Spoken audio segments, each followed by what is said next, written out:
Chapter 18. They had a very pleasant walk, with a great deal of sitting down in warm, time-fragrant corners.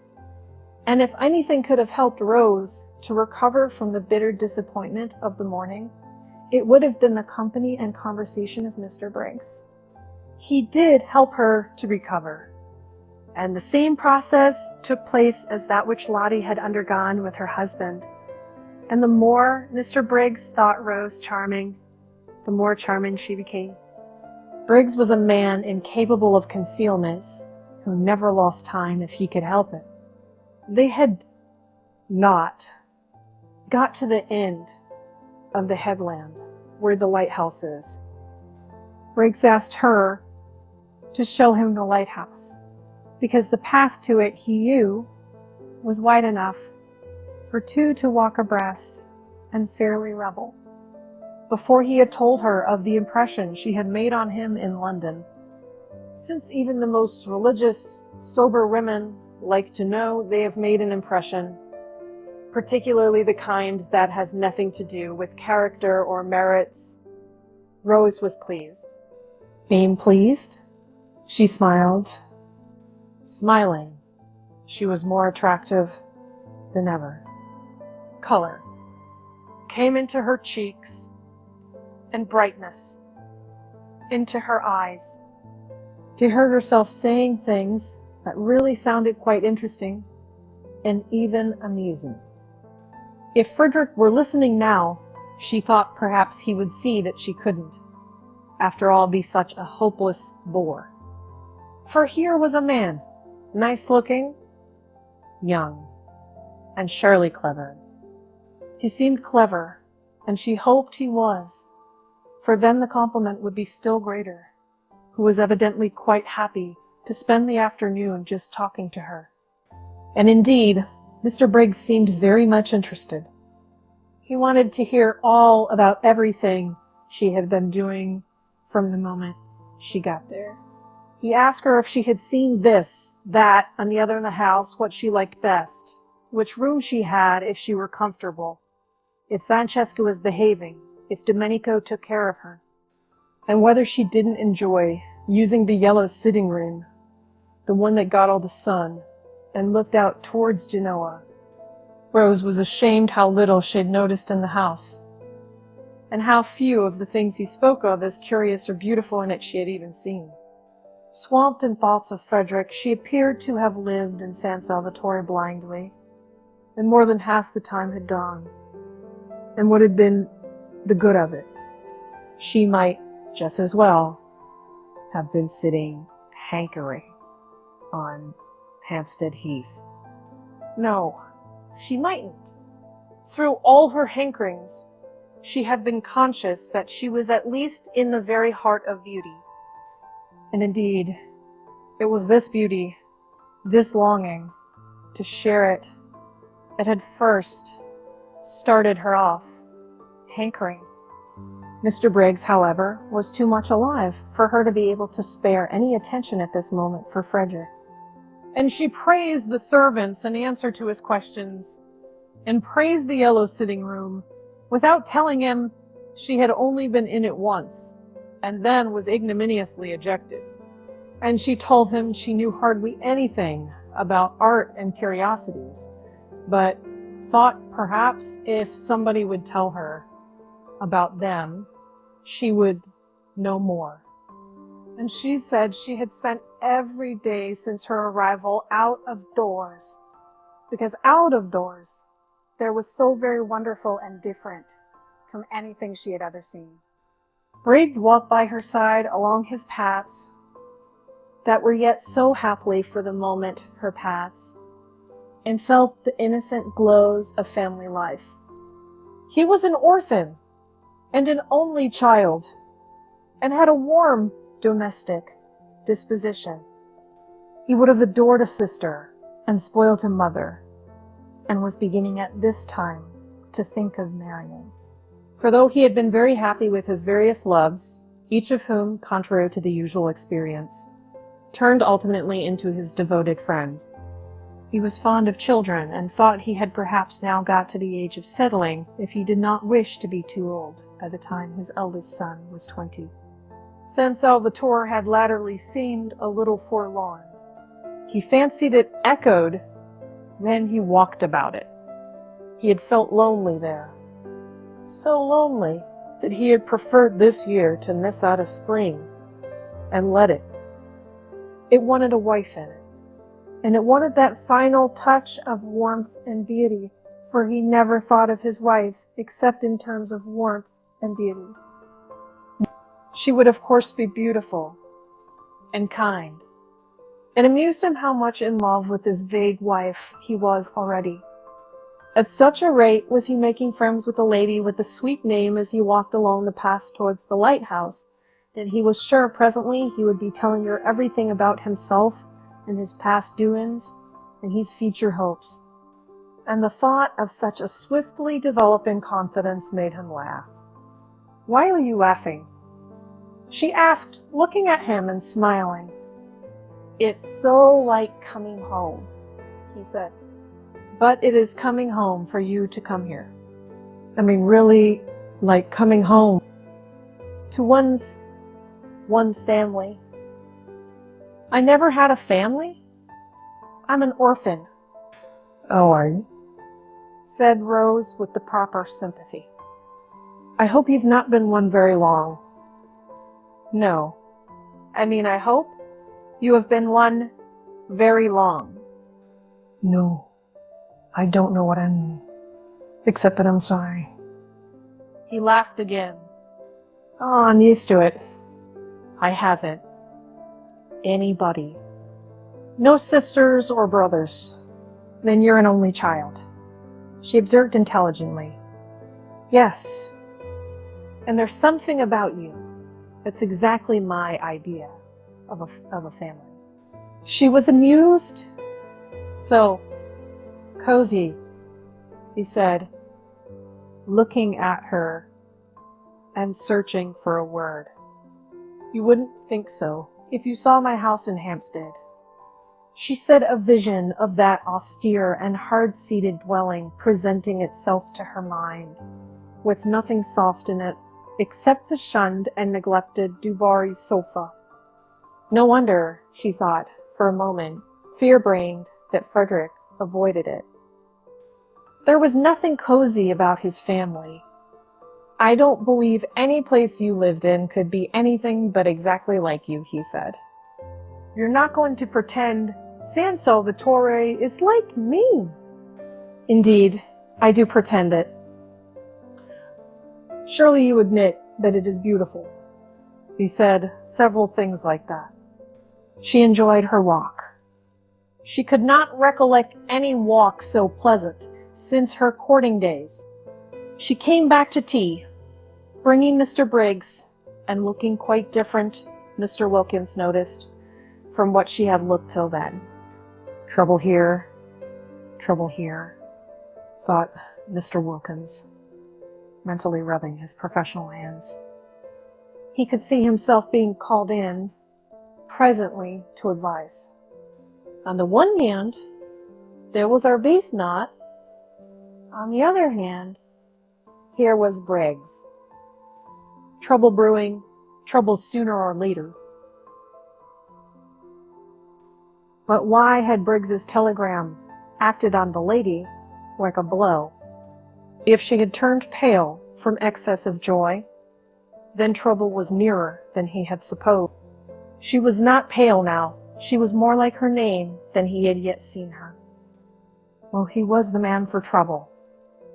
He regretted, of course, that people should get into it, but being in, he was their man. And Mr. Wilkins, invigorated by these thoughts, his career being very precious to him, proceeded to assist in doing the honors to Mr. Briggs, both in his quality of sharer in the temporary ownership of San Salvatore, and of probable helper out of difficulties with great hospitality, and pointed out the various features of the place to him, and led him to the parapet, and showed him Mezzago across the bay. Mrs. Fisher, too, was gracious. This was this young man's house. He was a man of property. She liked property, and she liked men of property. Also, there seemed a peculiar merit in being a man of property so young. Inheritance, of course. An inheritance was more respectable than acquisition. It did indicate fathers, and in an age where most people appeared neither to have them nor to want them, she liked this too. Accordingly, it was a pleasant meal, with everybody amiable and pleased. Briggs thought Mrs. Fisher a dear old lady, and showed he thought so. And again the magic worked, and she became a dear old lady. She developed benignity with him, and a kind of benignity which was almost playful. Actually, before tea was over, including in some observation, she made him the words, "My dear boy," strange words in Mrs. Fisher's mouth. It is doubtful whether in her life she had used them before. Rose was astonished how nice people really were.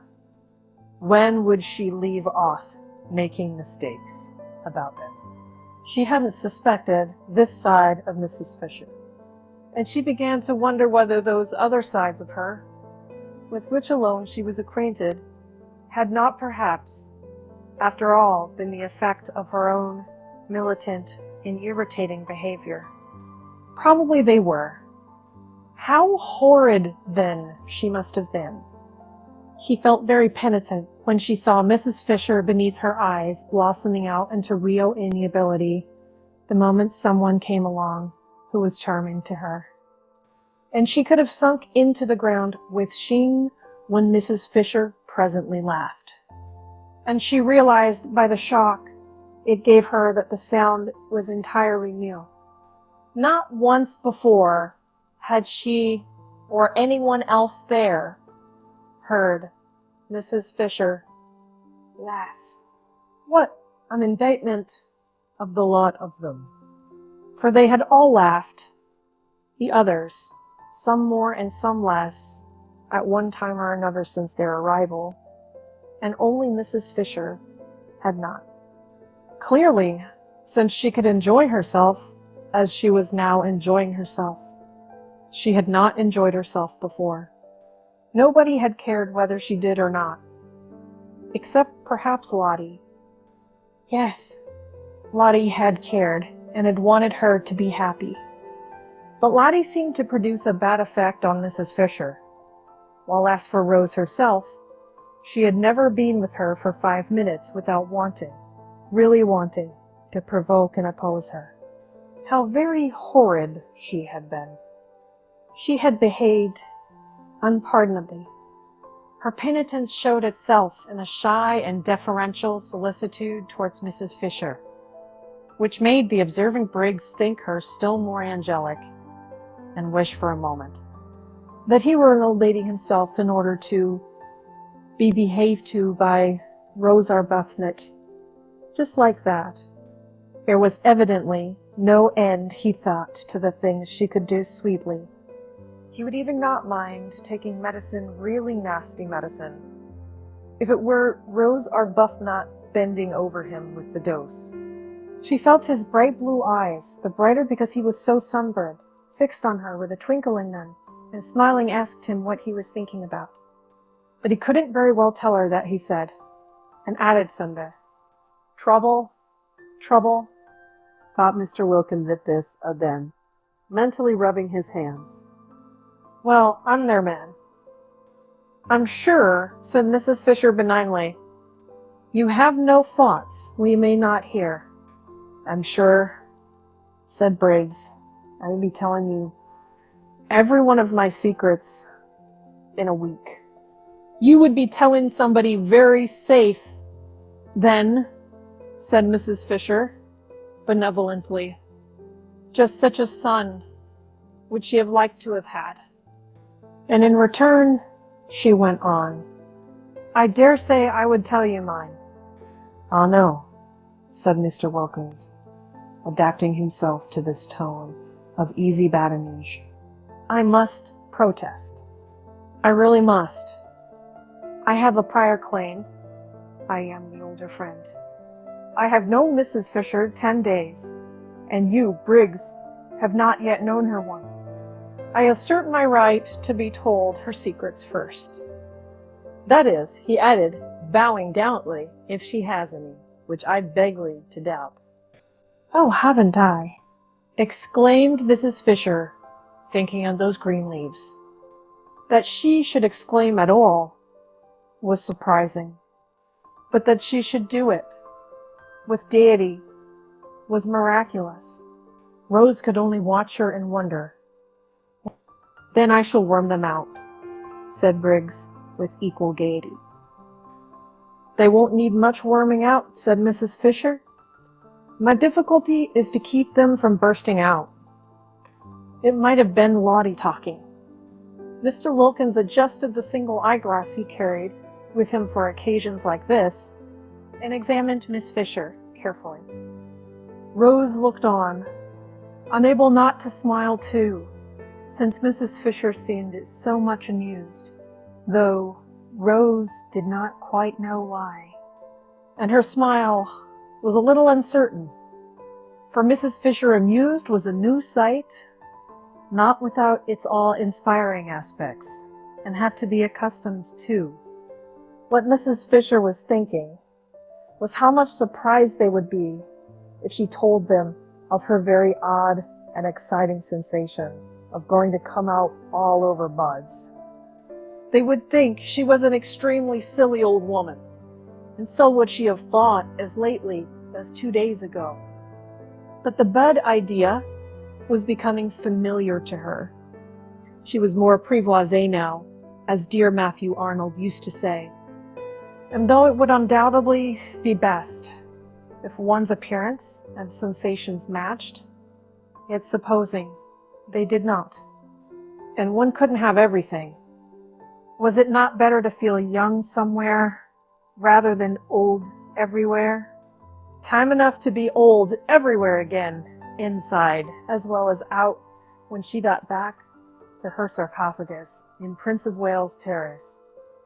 Yet it is probable that without the arrival of Briggs, Mrs. Fisher would have gone on secretly fermenting in her shell. The others only knew her as severe. It would have been more than her dignity could bear suddenly to relax, especially towards the 3 young women. But now came the stranger Briggs, a stranger who at once took to her as no young man had taken to her in her life. And it was the coming of Briggs, and his real and manifest appreciation. For just such a grandmother, thought Briggs, hungry for home life, and its concomitants would he have liked to have. That released Mrs. Fisher from her shell. And here she was, at last, as Lotty had predicted, pleased, good, humored, and benevolent. Lotty, coming back half an hour later from her picnic, and following the sound of voices into the top garden in the hope of still finding tea, saw at once what had happened, for Mrs. Fisher at that very moment was laughing. She's burst her cocoon, thought Lotty, and swift as she was in all her movements, and impulsive, and also without any sense of propriety to worry and delay her, she bent over the back of Mrs. Fisher's chair and kissed her. Good gracious, cried Mrs. Fisher, starting violently, for such a thing had not happened to her since Mr. Fisher's earlier days, and then only gingerly. This kiss was a real kiss, and rested on Mrs. Fisher's cheek a moment with a strange, soft sweetness. When she saw whose it was, a deep flush spread over her face. Mrs. Wilkins kissing her, and the kiss feeling so affectionate. Even if she had wanted to, she could not in the presence of the appreciative Mr. Briggs resume her cast-off severity and begin rebuking again. But she did not want to.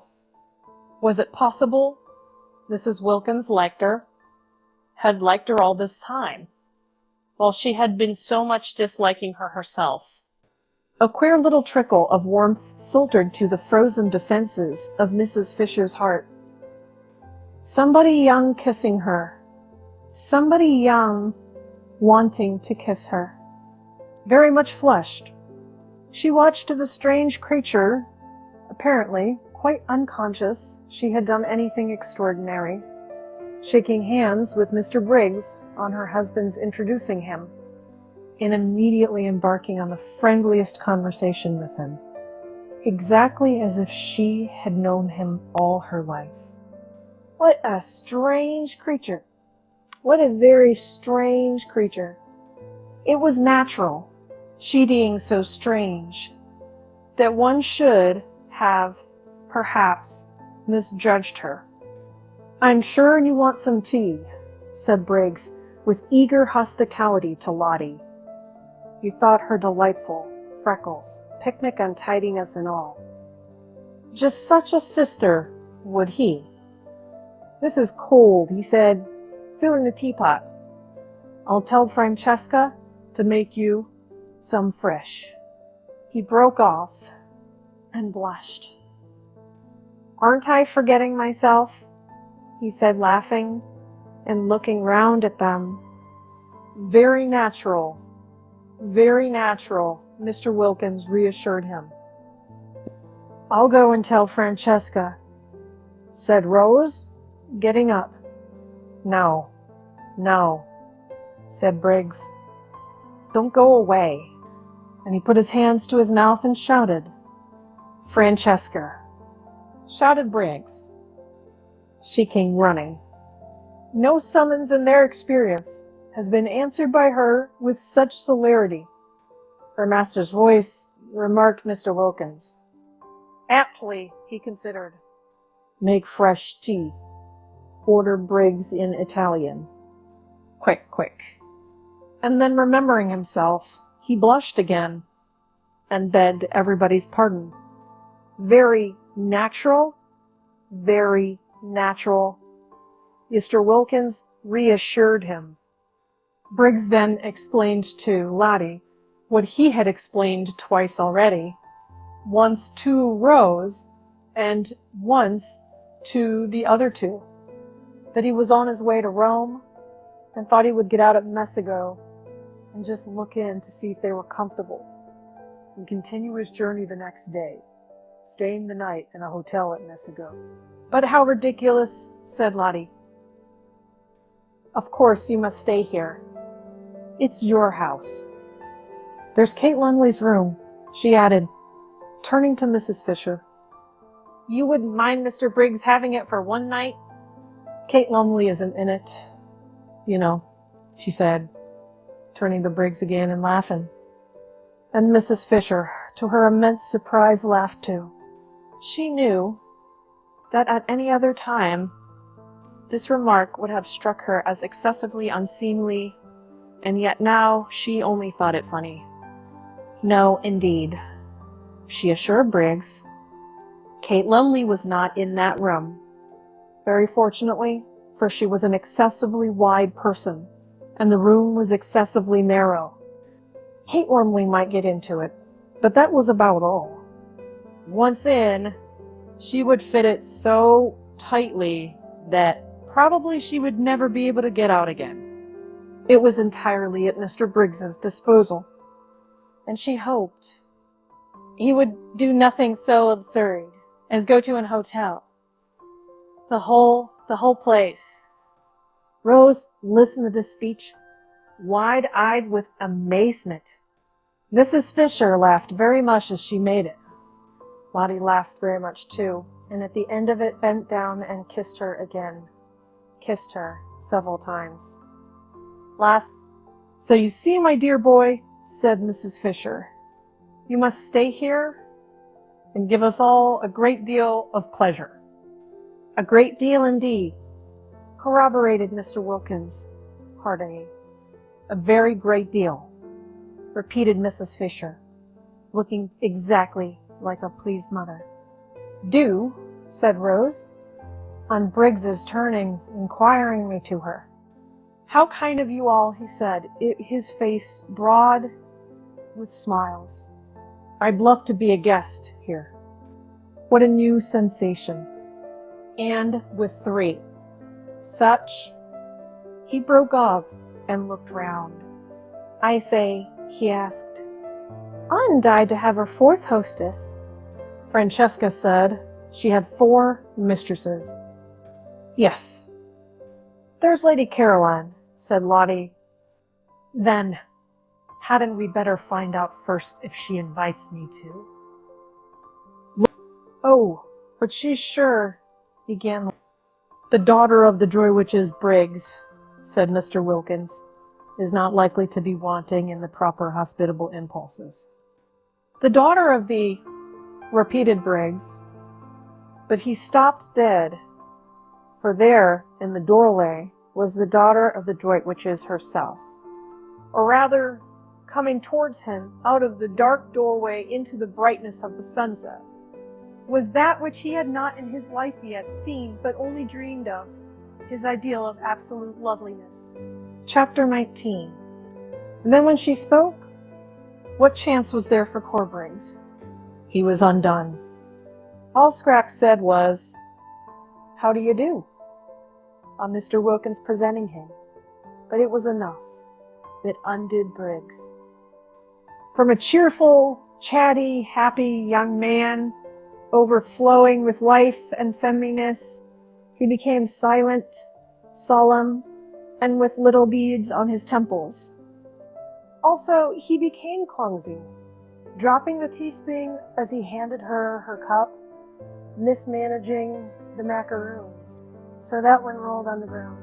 His eyes could not keep off the enchanting face for a moment. And when Mr. Wilkins, elucidating him, for he failed to elucidate himself, informed Lady Caroline that in Mr. Briggs she beheld the owner of San Salvatore, who was on his way to Rome, but had got out at Messago, etc., and that the other 3 ladies had invited him to spend the night in what was to all intents and purposes his own house rather than an hotel.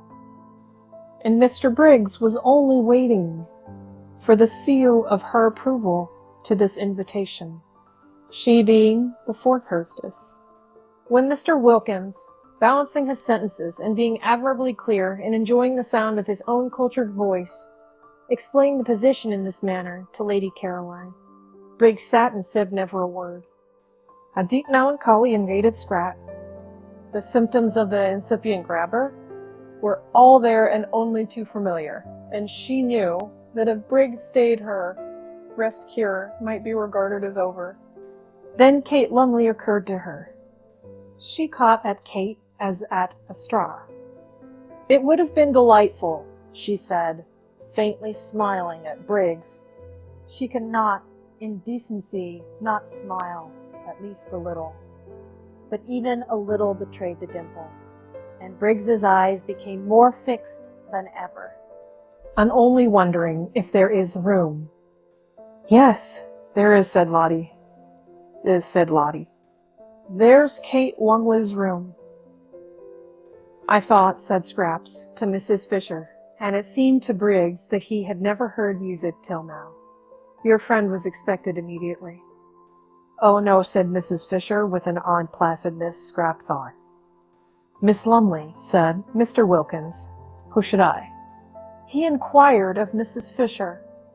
"Nobody has ever married Kate," said Mrs. Fisher complacently. "Quite so. Miss Lumley does not arrive today. In any case, Lady Caroline and Mr. Briggs has, unfortunately, if I may say so, to continue his journey tomorrow, so that his staying would in no way interfere with Miss Lumley's possible movements." "Then, of course, I join in the invitation," said Scrap, with what was to Briggs the most divine cordiality. He stammered something, flushing scarlet, and Scrap thought, "Oh," and turned her head away. But that nearly made Briggs acquainted with her profile, and if there existed anything more lovely than Scrap's full face, it was her profile. Well, it was only for this one afternoon and evening. He would leave, no doubt, the first thing in the morning. It took hours to get to Rome. Awful if he hung on till the night train. She had a feeling that the principal express to Rome passed through at night. Why hadn't that woman, Kate Lumley, arrived yet? She had forgotten all about her, but now she remembered she was to have been invited a fortnight ago. What had become of her? This man, once let in, would come and see her in London, would haunt the places she was likely to go to. He had the makings. Her experienced eye could see of a passionately persistent grabber. If Mr. Wilkins, observing Briggs's face in sudden silence, any understanding existed between this young fellow and Mrs. Arbuthnot, there is now going to be trouble.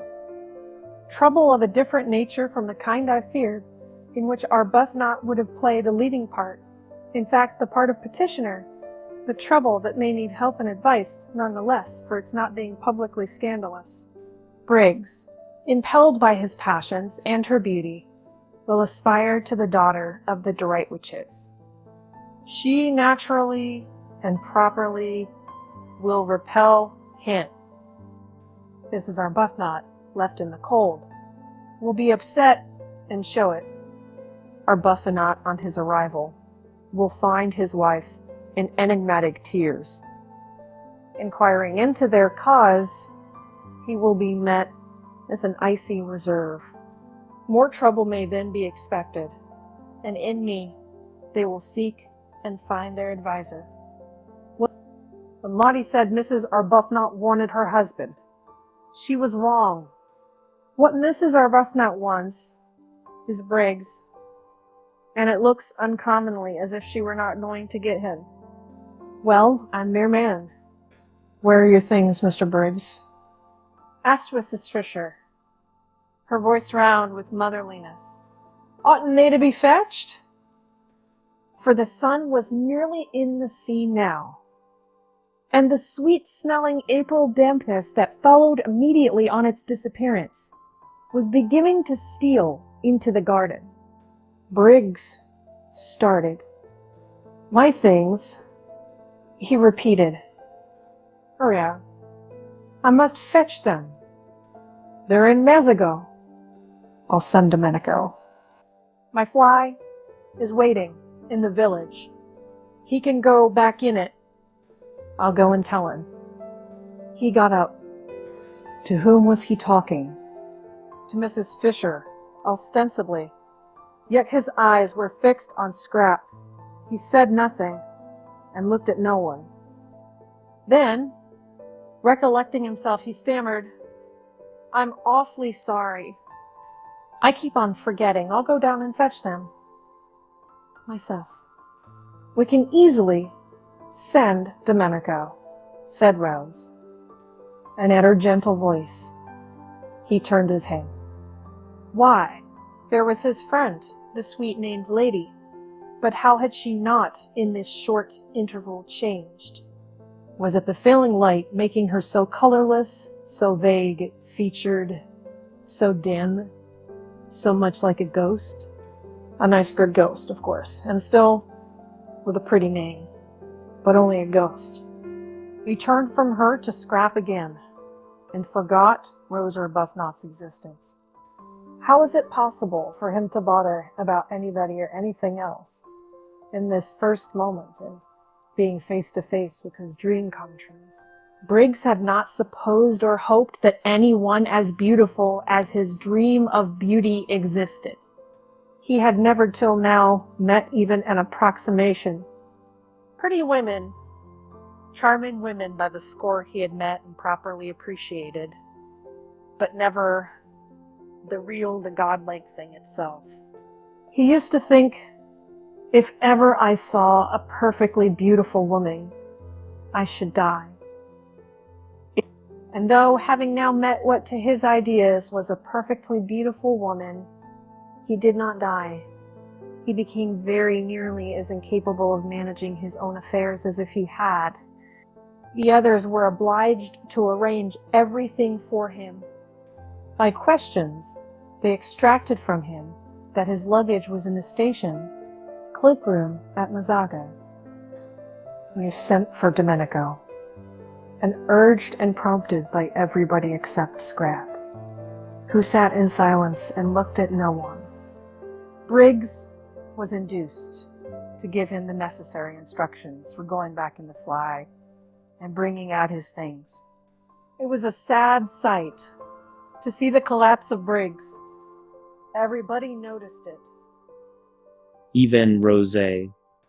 Upon my word, thought Mrs. Fisher, the way one pretty face can turn a delightful man into an idiot is past all patience. And feeling the air getting chilly and the sight of the enthralled Briggs painful, she went in to order his room to be got ready, regretting now that she had pressed the poor boy to stay. She had forgotten Lady Caroline's killjoy face for the moment, and the more completely owing to the absence of any ill effects produced by it on Mr. Wilkins. Poor boy. Such a charming boy, too, left to himself. It was true she could not accuse Lady Caroline of not leaving him to himself, for she was taking no notice of him at all, but that did not help. Exactly like foolish moths did men, in other respects, intelligent flutter round the impassive Lady Campbell of her pretty face. She had seen them doing it. She had looked on only too often. Almost she laid a motherly hand on Briggs' fair head as she passed him. Poor boy. Then Scrap, having finished her cigarette, got up and went indoors too. She saw no reason why she should sit there, in order to gratify Mr. Briggs's desire to stare. She would have liked to stay out longer, to go to her corner behind the daphne bushes and look at the sunset sky and watch the lights coming out one by one in the village below and smell the sweet moistness of the evening. But if she did, Mr. Briggs would certainly... The old familiar tyranny had begun again. Her holiday of peace and liberation was interrupted, perhaps over, for who knew if he would go away, after all, tomorrow. He might leave the house, driven out of it by Kate Lumley, but there was nothing to prevent his taking rooms in the village and coming up every day. This tyranny of one person over another. And she was so miserably constructed that she wouldn't even be able to kind of frown him down without being misunderstood. Scrap, who loved this time of the evening in her corner, felt indignant with Mr. Briggs, who was doing her out of it. And she turned her back on the garden and him and went towards the house without a look or a word. But Briggs, when he realized her intention, leapt to his feet, snatched chairs which were not in her way out of it, kicked a footstool which was not in her path on one side, hurried to the door which stood wide open in order to hold it open, and followed her through it, walking by her side along the hall. What was to be done with Mr. Briggs? Well, it was his hall. She couldn't prevent his walking along it. I hope, he said, not yet able while walking to take his eyes off her, so that he knocked against several things he would otherwise have avoided. The corner of a bookcase, an ancient carved cupboard, the table with the flowers on it, shaking the water over. That you are quite comfortable here. If you're not, I'll flay them alive. His voice vibrated. What was to be done with Mr. Briggs? She could, of course, stay in her room the whole time, say she was ill, not appear at dinner. But again, the tyranny of this. I'm very comfortable indeed, said Scrap. If I had dreamed you were coming, he began. That's a wonderful old place, said Scrap, doing her utmost to sound detached and forbidding, but with little hope of success. The kitchen was on this floor, and passing its door, which was open a crack. They were observed by the servants, whose thoughts, communicated to each other by looks, may be roughly reproduced by such rude symbols as aha and oho, symbols which represented and included their appreciation of the inevitable, their foreknowledge of the inevitable, and their complete understanding and approval. "Are you going upstairs?" asked Briggs, as she paused at the foot of them. "Yes." "Which room do you sit in? The drawing room or the small yellow room?" "In my own room." So then he couldn't go up with her. So then all he could do was to wait till she came out again. He longed to ask her which was her own room. It thrilled him to hear her call any room in his house her own room, that he might picture her in it. He longed to know if by any happy chance it was his room, forever after to be filled with her wonder. But he didn't dare. He would find that out later from someone else. Francesca. Anybody. "Then I shan't see you again till dinner?" "Dinner is at 8, was Scrap's evasive answer as she went upstairs. He watched her go. She passed the Madonna, the Portrait of Rose Arbuthnot, and the dark-eyed figure he had thought so sweet seemed to turn pale, to shrivel into insignificance as she passed. She turned the bend of the stairs, and the setting sun, shining through the west window, a moment on her face, turned her to glory. She disappeared, and the sun went out too, and the stairs were dark and empty. He listened till her footsteps were silent, trying to tell from the sound of the shutting door which room she had gone into, and wandered aimlessly away through the hall again, and found himself back in the top garden. Scrap from her window saw him there. She saw Lotty and Rose sitting on the end parapet, where she would have liked to have been.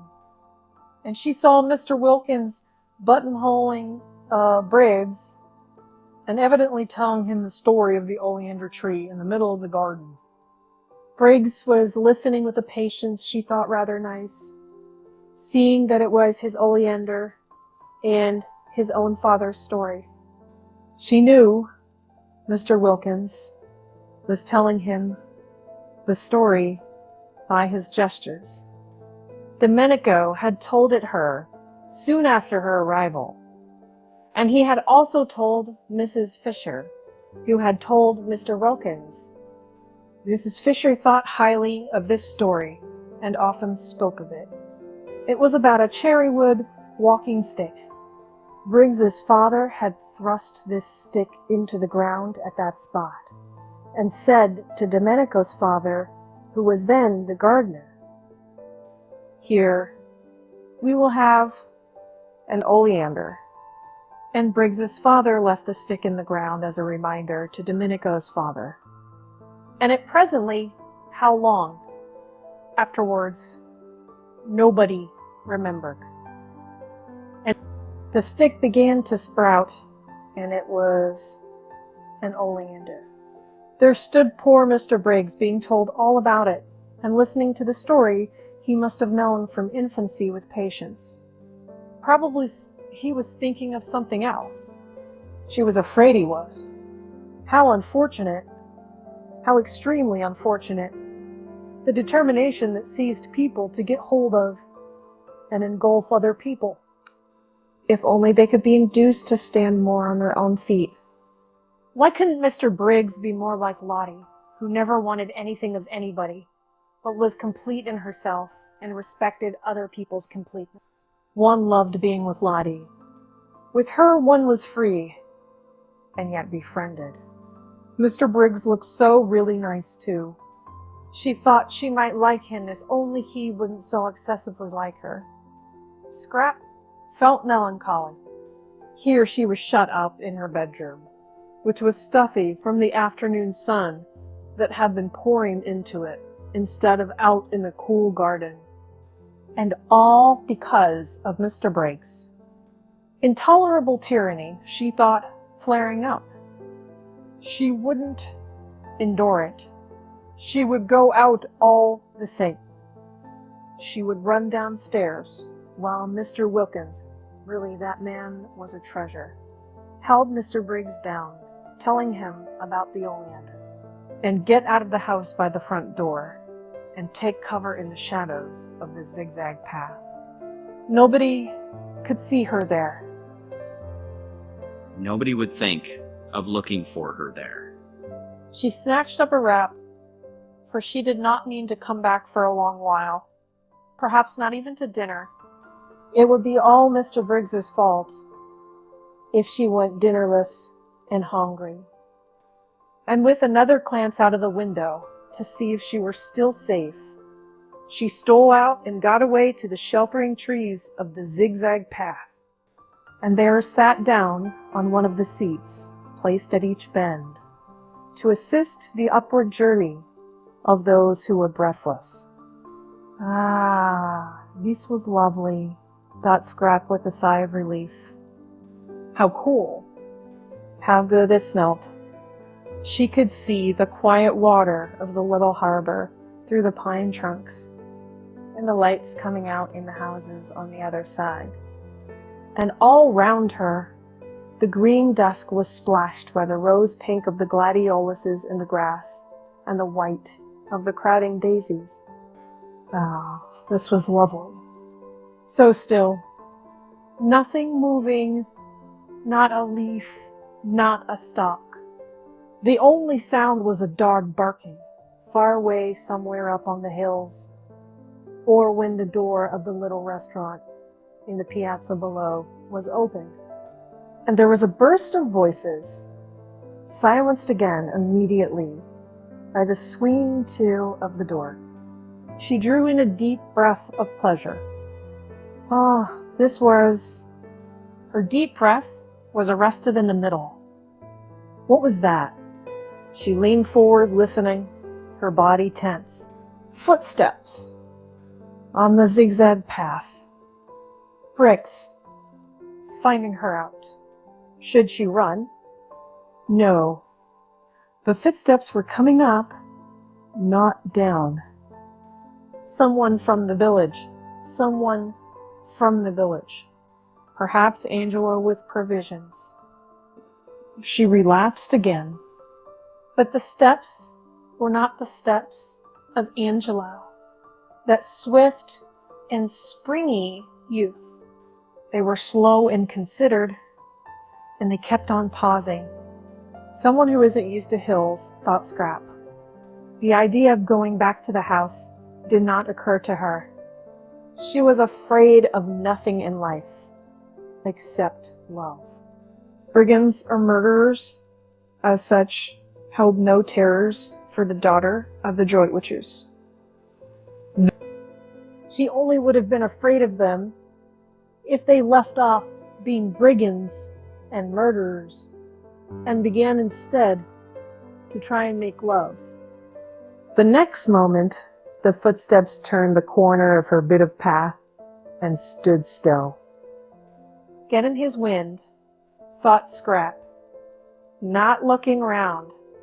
From the sounds of the steps, she took them to belong to a man. Then, as he did not move, she turned her head and beheld with astonishment a person she had seen a good deal of lately in London, the well-known writer of amusing memoirs, Mr. Ferdinand Arundel. She stared. Nothing in the way of being followed surprised her any more, but that he should have discovered where she was surprised her. Her mother had promised faithfully to tell no one. You? She said, feeling betrayed. Here. He came up to her and took off his hat. His forehead beneath the hat was wet with the beads of unaccustomed clanging. He looked ashamed and entreating, like a guilty but devoted dog. You must forgive me, he said. Lady Droitwich told me where you were, and as I happened to be passing through on my way to Rome, I thought I would get out at Mezzago and just look in and see how you were.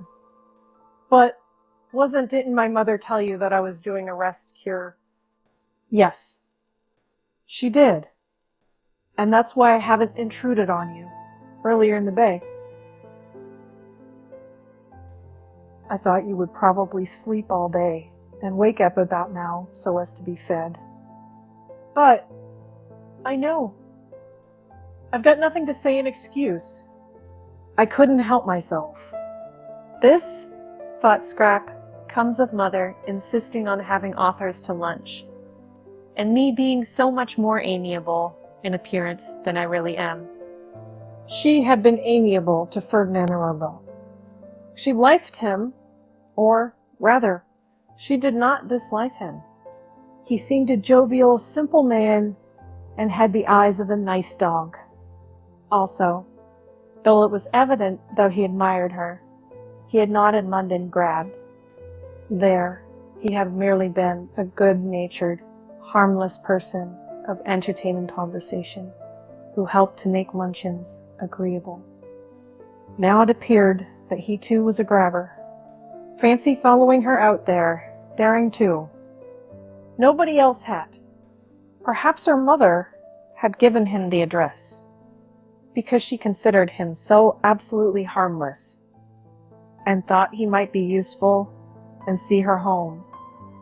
Well, whatever he was, he couldn't possibly give her the trouble. An active young man like Mr. Briggs might give her.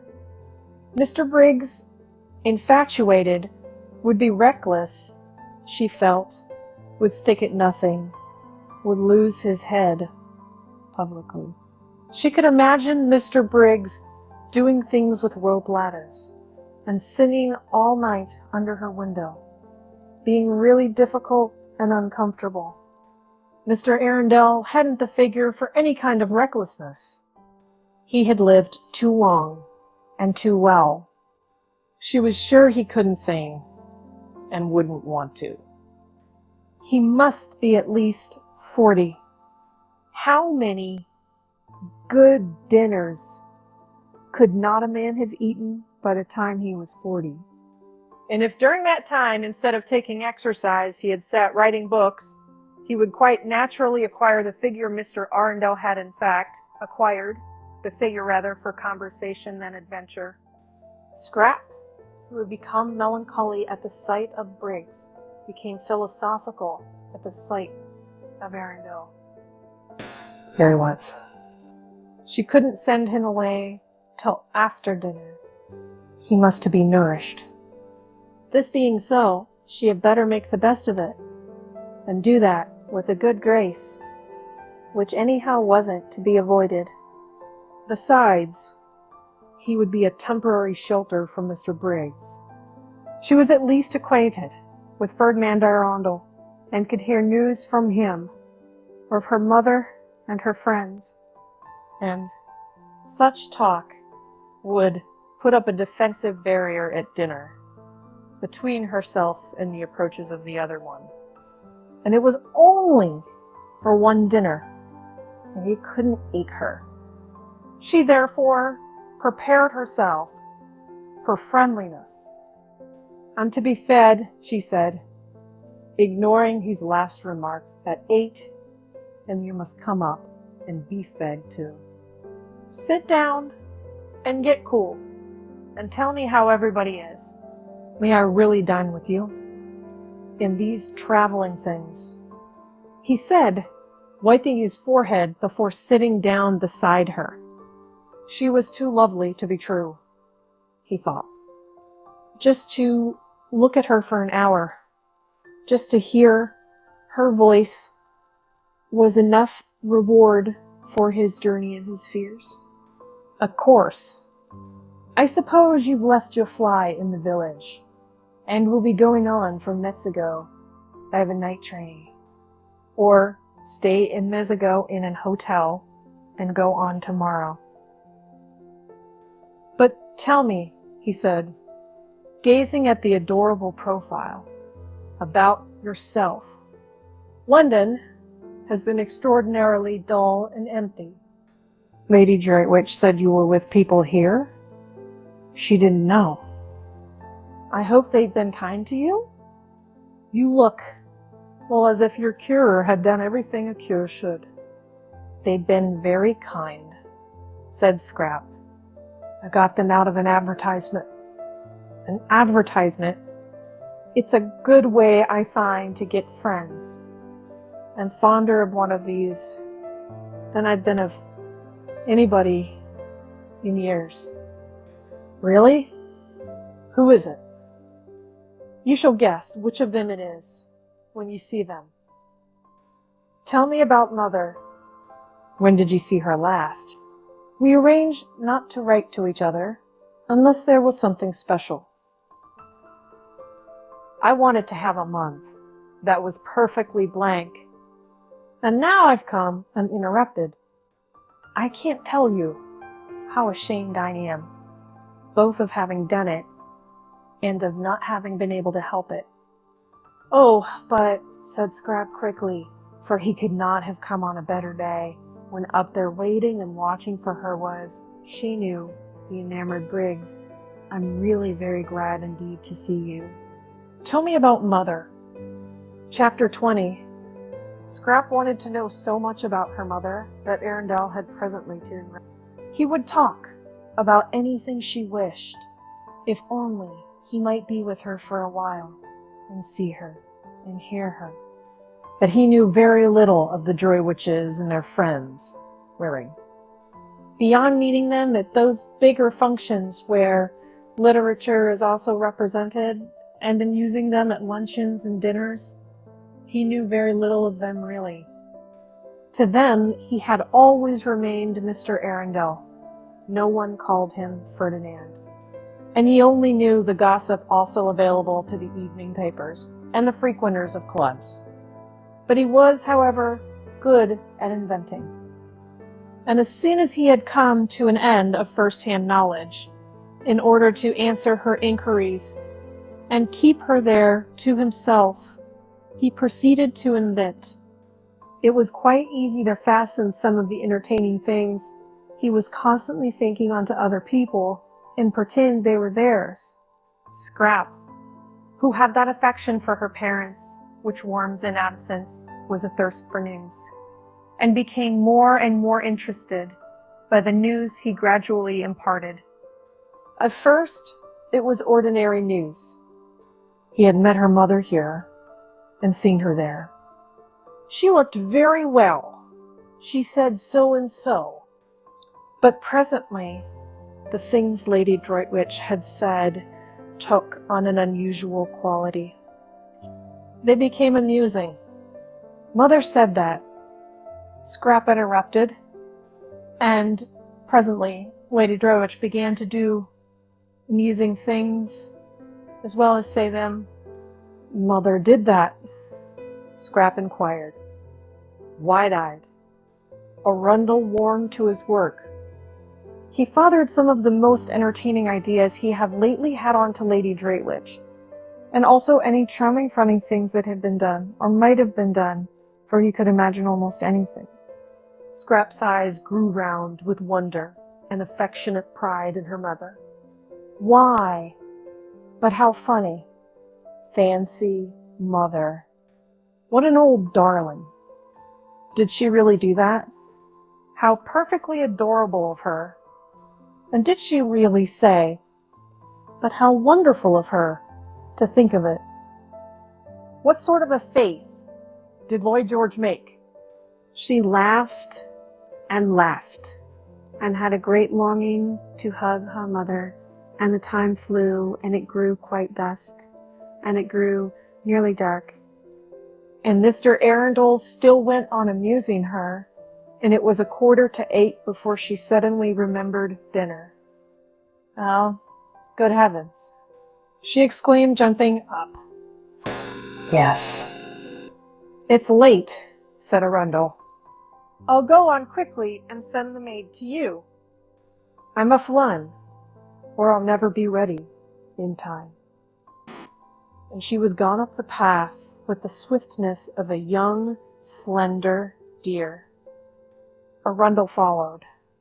He did not wish to arrive too hot, so had to go slowly. Fortunately, he was near the tub, and Francesca came down the pergola to pilot him indoors. And having shown him where he could wash, she put him in the empty drawing room to cool himself by the crackling wood fire. He got as far away from the fire as he could, and stood in one of the deep window recesses, looking out at the distant lights of Mazzedo. The drawing room door was open, and the house was quiet, with the hush that precedes dinner, when the inhabitants are all shut up in their rooms dressing. Briggs, overwhelmed in his room, was throwing away spoil. Scrap in hers was hurrying into a black frock, with a vague notion that Mr. Briggs wouldn't be able to see her so clearly in black. Mrs. Fisher was fastening the lace shawl, which nightly transformed her day dress into her evening dress, with the brooch Ruskin had given her on her marriage, formed of 2 pearl lilies tied together by a blue enamel ribbon, on which was written in gold letters Esther Perpetua.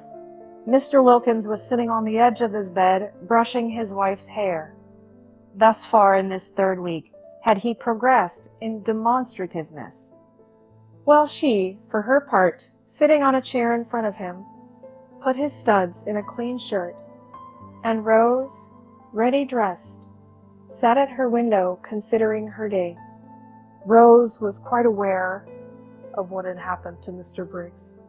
If she had had any difficulty about it, Lottie would have removed it by the frank comments she made while she and Rose sat together after tea on the wall. Lottie was delighted at more love being introduced into San Salvatore, even if it were only one-sided, and said that when once Rose's husband was there, she didn't suppose, now that Mrs. Fisher too had at last come unglued. Rose protested at the expression, and Lottie retorted that it was in Keats. There would be another place in the world, more swarming with happiness than San Salvatore. Your husband, said Lottie, swinging her feet, might be here quite soon, perhaps tomorrow evening if he starts at once. And there'll be a glorious final few days before we all go home refreshed for life. I don't believe any of us will ever be the same again. And I wouldn't be a bit surprised if Caroline doesn't end by getting fond of the young man Briggs. It's in the air. You have to get fond of people here. Rose sat at her window thinking of these things. Lottie's optimism. Yet it had been justified by Mr. Wilkins. And look, too, at Mrs. Fisher. If only would come true as well about Frederick. For Rose, who between lunch and tea had left off thinking about Frederick, was now, between tea and dinner, thinking of him harder than ever. It had been funny and delightful, that little interlude of admiration. But of course, it couldn't go on once Caroline appeared. Rose knew her place. She could see, as well as any one, the unusual, the unique loveliness of Lady Caroline. How warm, though, things like admiration and appreciation made one feel, how capable of really deserving them, how different, how glowing. They seemed to quicken unsuspected faculties into life. She was sure she had been a thoroughly amusing woman between lunch and 2, and a pretty one, too. She was quite certain she had been pretty. She saw it in Mr. Briggs' eyes as clearly as in a looking glass. For a brief space, she thought she had been like a torpid fly, brought back to gay buzzing by the lighting of a fire in a wintry room. She still buzzed, she still tingled. Just at the remembrance. What fun it had been, having an admirer, even for that little while. No wonder people liked admirers. They seemed, in some strange way, to make one come alive. Although it was all over, she still glowed with it and felt more exhilarated, more optimistic, more as Lottie probably constantly felt, than she had done since she was a girl. She dressed with care, though she knew Mr. Briggs would no longer see her, but it gave her pleasure to see how pretty, while she was about it, she could make herself look. And very nearly, she stuck a crimson camellia in her hair down by her ear. She did hold it there for a minute, and it looked almost sinfully attractive and was exactly the color of her mouth. That she took it out again with a smile and a sigh, and put it in the proper place for flowers, which is water. She mustn't be silly, she thought. Think of the poor. Soon she would be back with them again. And what would a camellia behind her ear seem like then? Simply fantastic. But on one thing, she was determined. The first thing she would do when she got home would be to have it out with Frederick. If he didn't come to San Salvatore, that is what she would do, the very first thing. Long ago she ought to have done this, but always she had been handicapped, when she tried to, by being so dreadfully fond of him. And so much afraid that fresh wounds were going to be given her wretched, soft heart. But now, let him wound her as much as he chose, as much as he possibly could. She would still have it out with him. Not that he ever intentionally wounded her. She knew he never meant to. She knew he often had no idea of having done it.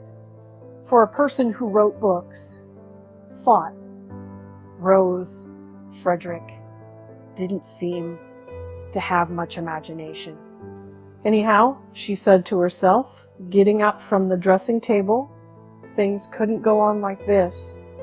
She would have it out with him. This separate life, this freezing loneliness. She had had enough of it. Why shouldn't she too be happy? Why on earth the energetic expression matched her mood of rebelliousness?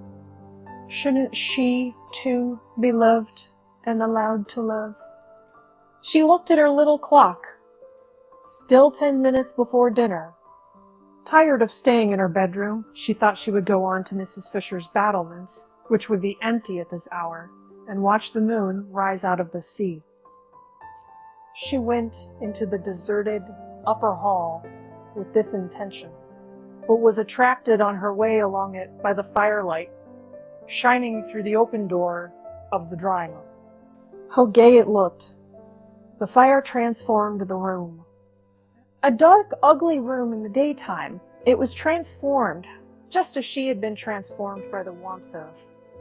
No, she wouldn't be silly. She could think of the poor. The thought of them always brought her down to sobriety at once. She peeped in. Firelight and flowers. And outside the deep slits of windows hung the blue curtain of the night. How pretty. What a sweet place San Salvatore was. And that gorgeous lilac on the table. She must go and put her face in it. But she never got to the lilac. She went one step towards it and then stood still, for she had seen the figure looking out of the window in the farthest corner, and it was Frederick. All the blood in Rose's body rushed to her heart and seemed to stop its beating. Frederick, come. She stood quite still. He had not heard her. He did not turn round. She stood, looking at him. The miracle had happened and he had come. She stood holding her breath. So he needed her, for he had come instantly. So he, too, must have been thinking, longing. Her heart which had seemed to stop beating, was suffocating her now, the way it raced along. Frederick did love her then. He must love her, or why had he come? Something, perhaps her absence, had made him turn to her, want her, and now the understanding she had made up her mind to have with him would be quite easy. Her thoughts wouldn't go on. Her mind stammered. She couldn't think. She could only see and feel. She didn't know how it had happened. It was a miracle. God could do miracles. God had done this one. God could.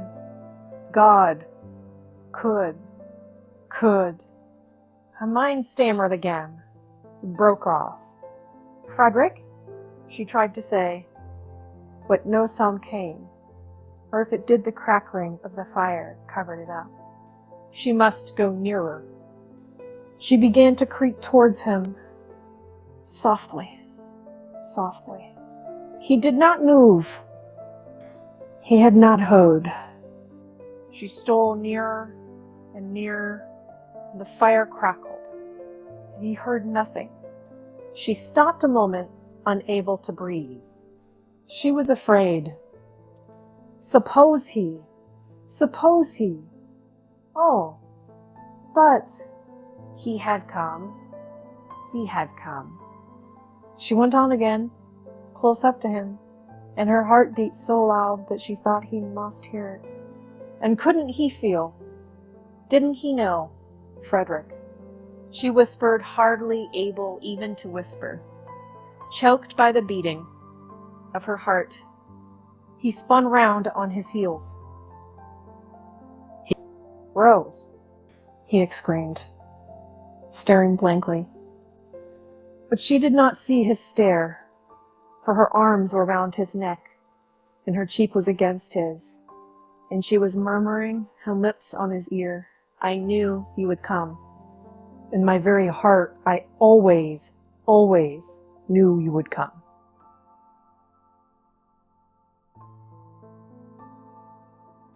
Chapter 21. Now Frederick was not the man to hurt anything, if he could help it. Besides, he was completely bewildered. Not only was his wife here, of all places in the world, but she was clinging to him as she had not clung for years, and murmuring love and welcoming him. If she welcomed him, she must have been expecting him. Strange as this was, it was the only thing in the situation which was evident. That, and the softness of her cheek against his, and the long-forgotten sweet smell of her. Frederick was bewildered, but not being the man to hurt anything if he could help it, he too put his arms round her, and having put them round her, he also kissed her. And presently he was kissing her almost as tenderly as she was kissing him.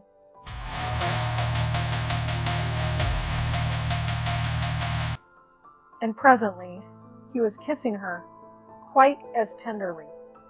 And again presently he was kissing her more tenderly, and just as if he had never left off.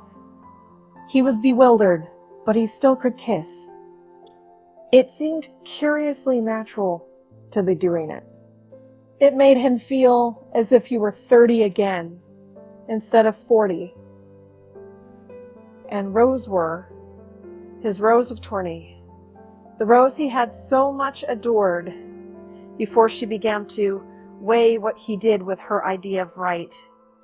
And the balance went against him, and she had turned strange and stony, and more shocked, and oh, so lamentable.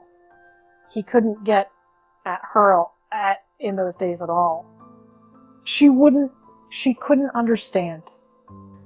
She kept on referring everything to what she called God's eyes. In God's eyes, it couldn't be right. It wasn't right. Her miserable face, whatever her principles did for her, they didn't make her happy. Her little miserable face, twisted with effort to be patient, had then at last more than he could bear to see. And he had kept away as much as he could. She never ought to have been the daughter of a low church rector, no devil. She was quite unfitted to stand up against such an upbringing. What had happened? Why she was here? Why she was his Rose again, past his comprehension. And meanwhile, and until such time as he understood, he still could kiss. In fact, he could not stop kissing, and it was he now who began to murmur, to say love things in her ear, under the hair that smelt so sweet and tickled him, just as he remembered it used to tickle him. And as he held her close to his heart, and her arms were soft round his neck, he felt stealing over him a delicious sense of. At first, he didn't know what it was, this delicate, pervading warmth, and then he recognized it as security. Yes, security. No need now to be ashamed of his figure, and to make jokes about it, so as to forestall other people's, and show he didn't mind it. No need now to be ashamed of getting hot going up hills, or to torment himself with pictures of how he probably appeared to beautiful young women. How middle-aged, how absurd in his inability to keep away from them. I mean, Rose cared nothing for such things. With her, he was safe. To her, he was her lover, as he used to be. And she would never notice or mind any of the ignoble changes that getting older had made in him, and would go on making more and more. Frederick continued, therefore, with greater and greater warmth and growing delight, to kiss his wife, and the mere holding of her in his arms caused him to forget everything else. How could he, for instance, remember or think of Lady Caroline, to mention only one of the complications with which his situation bristled, when here was his sweet wife, miraculously restored to him, whispering with her cheek against his in the dearest, most romantic words how much she loved him, how terribly she had missed him. He did for one brief instant, for even in moments of love, there are brief instants of lucid thought, recognize the immense power of the woman present, and being actually held compared to that of the woman, however beautiful, who is somewhere else. But that is as far as he got towards remembering Scrap. No further. She was like a dream, fleeing before the morning light. When did you start? Murmured Rose, her mouth on his ear. She couldn't let him go. Not even to talk. She couldn't let him go. Yesterday morning, murmured Frederick, holding her close. He couldn't let her go either. Oh, the very instant then, murmured Rose. This was cryptic, but Frederick said, yes, the very instant, and kissed her neck. How quickly my letter got to you, murmured Rose, whose eyes were shut in the excess of her happiness. Didn't it? Said Frederick, who felt like shutting his eyes himself. So there had been a letter. Soon, no doubt, light would be vouchsafed him. And meanwhile, this was so strangely, touchingly sweet, this holding his Rose to his heart again, after all the years, that he couldn't bother to try to guess anything. Oh, he had been happy during these years, because it was not in him to be unhappy.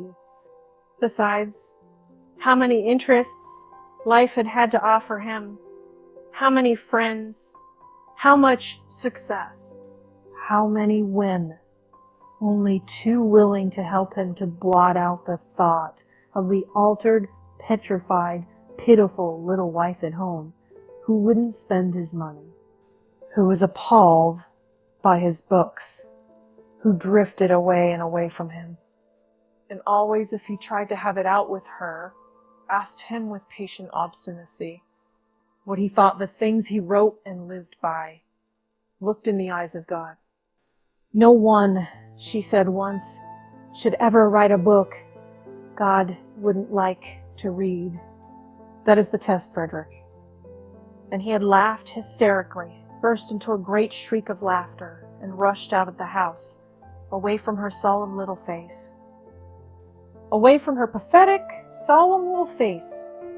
But this Rose was his youth again.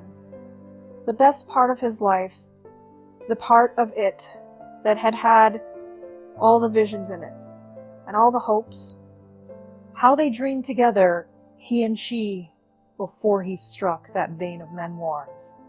How they had planned, and laughed, and loved. They had lived for a while in the very heart of poetry. After the happy days came the happy nights, the happy, happy nights, with her asleep close against his heart. With her, when he woke in the morning, still close against his heart. For they hardly moved in their deep, happy sleep. It was wonderful to have it all come back to him at the touch of her, at the feel of her face against his wonderful, that she should be able to give him back his youth.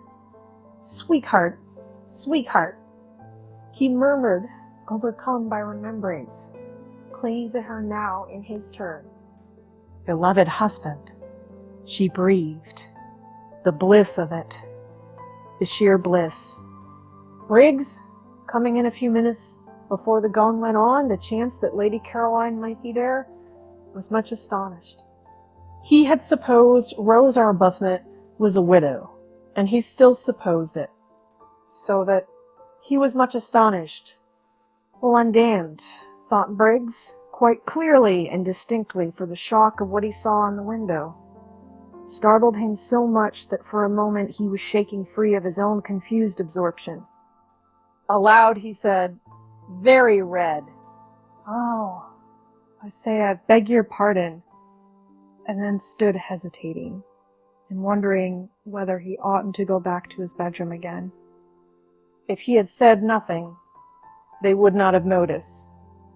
He was there. But when he begged their pardon, Rose turned and looked at him, as one looks who is trying to remember. And then Frederick looked at him without at first quite seeing him.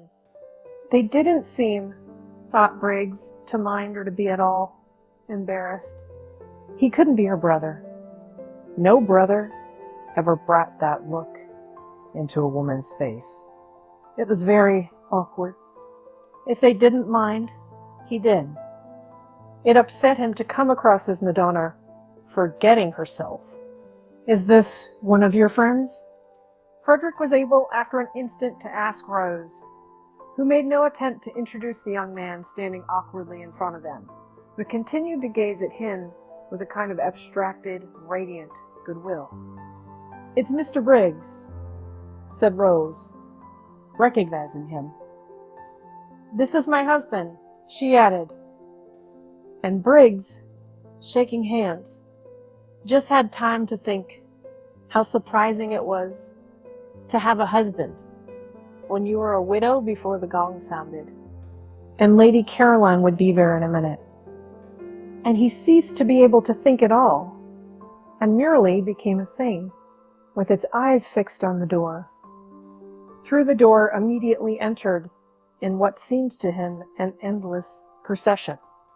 First Mrs. Fisher, very stately, in her evening lace shawl and brooch, who when she saw him at once relaxed into smiles and benignity, only to stiffen.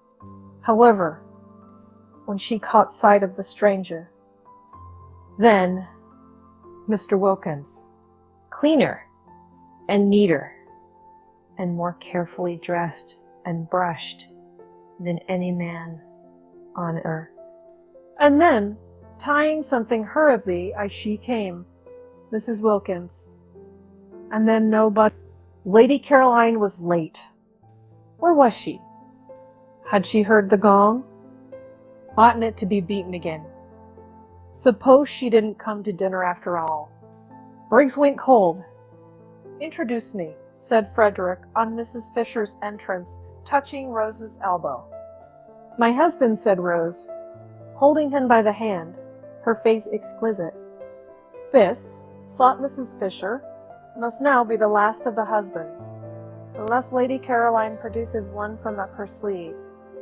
But she received him graciously, for he certainly looked exactly like a husband, not at all like one of those people who go about abroad pretending they are husbands when they are not, and said she supposed he had come to accompany his wife home at the end of the month, and remarked that now the house would be completely full.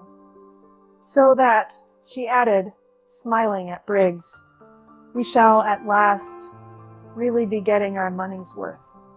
Briggs grinned automatically, because he was just able to realize that somebody was being playful with him, but he had not heard her, and he did not look at her. Not only were his eyes fixed on the door, but his whole body was concentrated on it. Introduced in his turn, Mr. Wilkins was most hospitable and called Frederick sir. Well, sir, said Mr. Wilkins heartily, here we are. Here we are. And having gripped his hand with an understanding that only wasn't mutual, because Arbuthnot did not yet know what he was in for in the way of trouble, he looked at him as a man should, squarely in the eyes, and allowed his look to convey as plainly as the look can that in him would be found staunchness, integrity, reliability, in fact, a friend in need. Mrs. Arbuthnot was very much flushed, Mr. Wilkins noticed. He had not seen her flushed like that before. Well, I'm their man, he thought. Lotty's greeting was effusive. It was done with both hands. Didn't I tell you? She laughed to Rose over her shoulder while Frederick was shaking her hands in both his. What did you tell her? Asked Frederick, in order to say something. The way they were all welcoming him was confusing. They had evidently all expected him, not only Rose.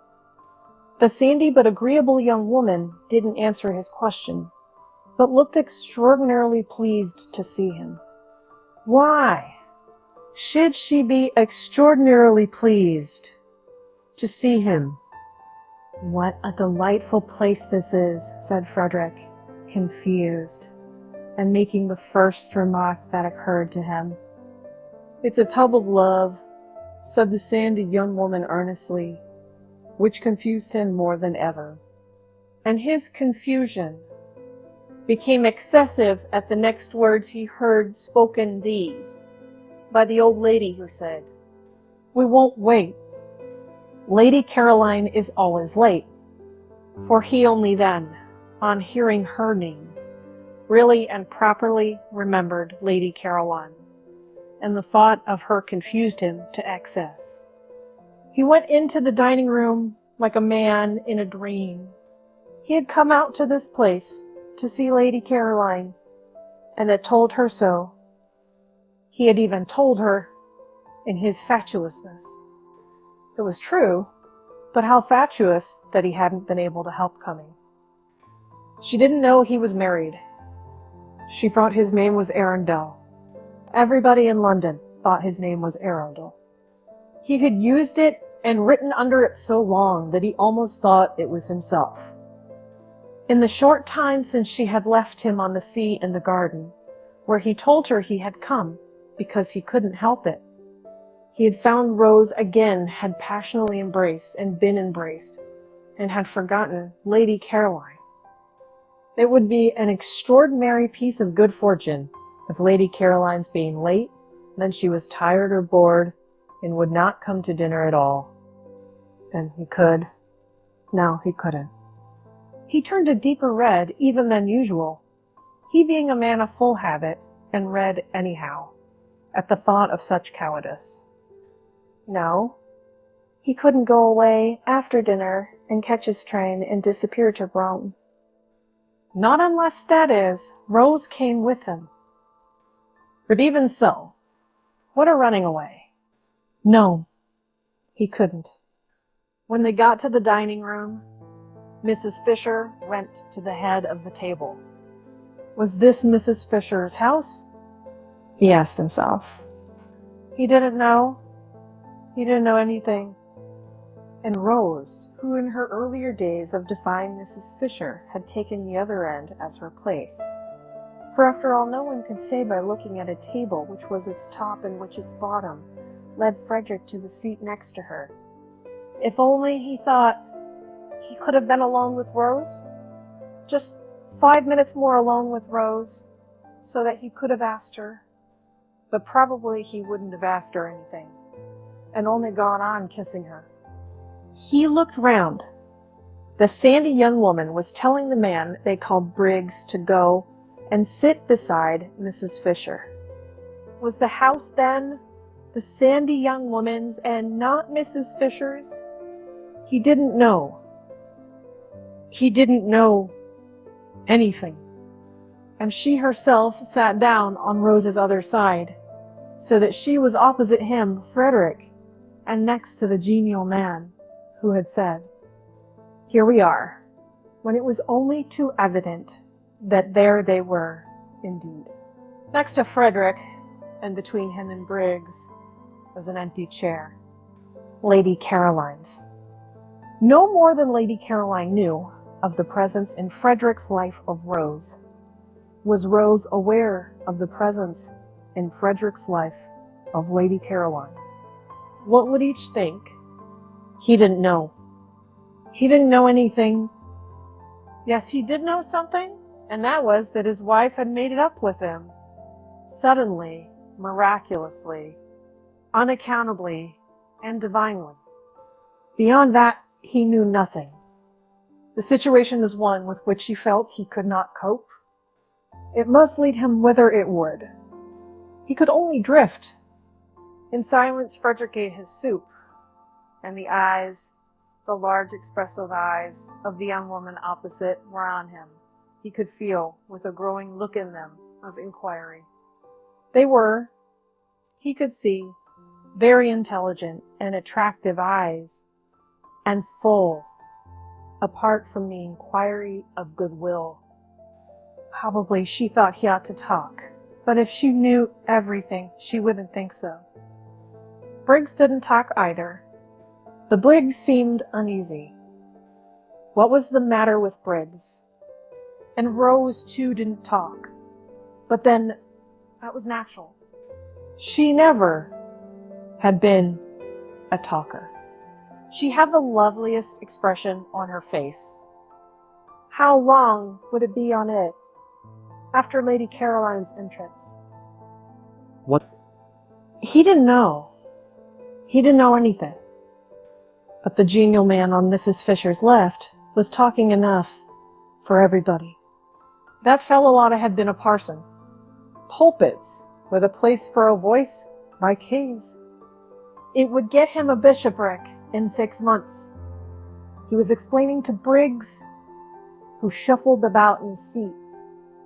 Why did Briggs shuffle about in his seat? That he must have come out by the same train as Arbuthnot. And when Briggs, who said nothing, wriggled in apparent dissent, he undertook to prove it to him, and did prove it to him, in long, clear sentences. "Who's the man with the voice?" Frederick asked Rose in a whisper, and the young woman opposite, whose ears appeared to have the quickness of hearing of wild creatures, answered, "He's my husband."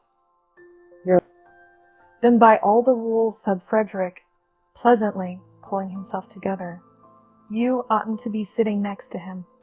"But I want to." "I like sitting next to him. I didn't before I came here." Frederick could think of nothing to say to this, so he only smiled gently. "It's this place," she said, nodding at him. "It makes one understand." You've no idea what a lot you'll understand before you've done here." "I'm sure I hope so," said Frederick with real fervor. The soup was taken away, and the fish was brought. Briggs, on the other side of the empty chair, seemed more uneasy than ever. What was the matter with Briggs? Didn't he like fish? Frederick wondered what Briggs would do in the way of fidgets if he were in his own situation. Frederick kept on wiping his mustache and was not able to look up from his plate. But that was as much as he showed of what he was feeling. Though he didn't look up, he felt the eyes of the young woman opposite, raking him like searchlights. And Rose's eyes were on him too, he knew. But they rested on him unquestioningly, beautifully, like a benediction.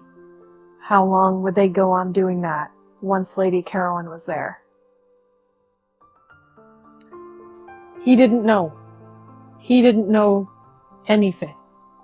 He wiped his mustache for the 20th unnecessary time and couldn't quite keep his hand steady. And the young woman opposite saw his hand not being quite steady, and her eyes raked him persistently. Why did her eyes rake him persistently? He didn't know. He didn't know anything. Then Briggs leapt to his feet. What was the matter with Briggs? Oh, yes, quite. She had come. Frederick wiped his mustache and got up too. He was in for it now. Absurd. Fantastic situation. Well, whatever happened, he could only drift, and look like an ass to Lady Caroline.